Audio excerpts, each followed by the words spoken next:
صدقہ کیسے شخص کو دیں، کیا کسی کو صدقہ دیتے ہوئے اس میں کیا چیزیں دیکھنی چاہیے؟ راشد رؤوف UAE، اس میں غربت دیکھنی چاہیے کہ کوٹ کوٹ کے بھری ہوئی ہو۔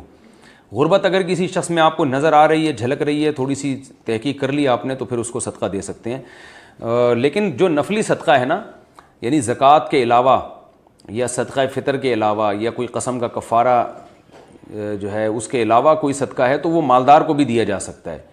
تو اس میں بہت زیادہ تحقیق نہیں کریں، بہتر تو یہی غریب کو دیں، لیکن کسی مالدار کو بھی دے دیں گے تو بھی کوئی گناہ نہیں ہے اس میں۔ بیوہ بہن کی مالی مدد کرنے کے فضائل۔ میری بہن کے شوہر فوت ہو چکے ہیں، ان کے 3 بچے ہیں، کیا میں ان پر صدقہ کر سکتا ہوں یا صدقے کا مال انہیں دے سکتا ہوں؟ ارشد رؤوف UAE سے۔ بھائی یہ تو بہت زیادہ ثواب ہے، اس میں اتنے ساری نیکیاں اس میں اکٹھی ہوئی ہیں۔ پہلی بات، رشتہ دار پہ خرچ کرنا حدیث میں آتا ہے دگنا ثواب ہے، ایک صدقے کا ثواب، ایک رشتہ داری جوڑنے کا ثواب۔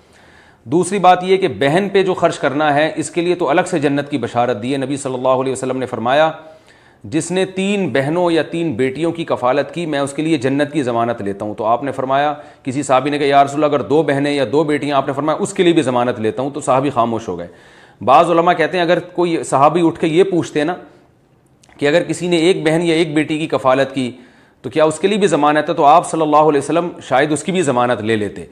تو اگر بالفرض اس کی ضمانت نہ بھی لیتے تو اتنی بات تو ہو گئی نا کہ 2 بیٹیاں یا 2 بہنوں کی کفالت سے نبی نے جنت کی ضمانت لیا، تو 1 بہن کی کفالت سے 50% ضمانت تو بن گئی نا، تو نبی کی 50% ضمانت بھی بہت بڑی ویلیو رکھتی ہے، تو یہ بہت بڑی آپ کے لیے فضیلت ہے۔ تیسری فضیلت یہ ہے کہ ان کے 3 بچے بھی ہیں، تو باپ چونکہ مر چکا ہے بچوں کا، تو یتیم کی کفالت تو بہت بڑا ثواب ہے۔ نبی صلی اللہ علیہ وسلم کو اللہ نے قرآن مجید میں کیا فرمایا؟ فَأَمَّا الْيَتِيمَ فَلَا تَقْهَرْ، اے نبی یتیم کو آپ جھڑکیے نہیں، دور نہ کیجیے، تو یتیم کو قریب کرنے کا حکم دیا۔ خود نبی صلی اللہ علیہ وسلم یتیم تھے تو اللہ نے آپ کی کفالت کا انتظام کروایا۔ پھر نبی صلی اللہ علیہ وسلم نے بیوہ عورت سے نکاح کر کے حضرت سلمہ سے ان کے یتیم بچوں کو آپ نے پالا، تو یتیموں کی کفالت آپ صلی اللہ علیہ وسلم کی سنت ہے اور بہت بڑی فضیلت۔ ایک حدیث میں آتا ہے، ایک روایت میں آتا ہے کہ جس نے یتیم کے بچے کے سر پہ ہاتھ پھیرا تو ہاتھ کے نیچے جتنے بال آئیں گے اللہ اس کو اتنی نیکیاں عطا کرے گا۔ تو آپ بتاؤ صرف ایک دفعہ پیار کرنے پر اتنا ثواب ہے تو ان بچوں پہ خرچ کرنے کا کتنا ثواب ہوگا؟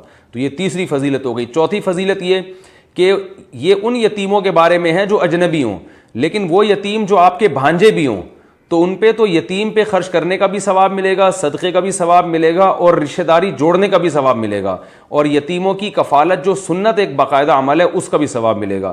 تو یہ بہت بڑے ثواب کی بات ہے، اس میں بہت سارے ثواب اور بڑے بڑے ثواب جمع ہو گئے۔ اللہ آپ کو اس پہ استقامت عطا فرمائے اور قبول فرمائے اپنی بارگاہ میں۔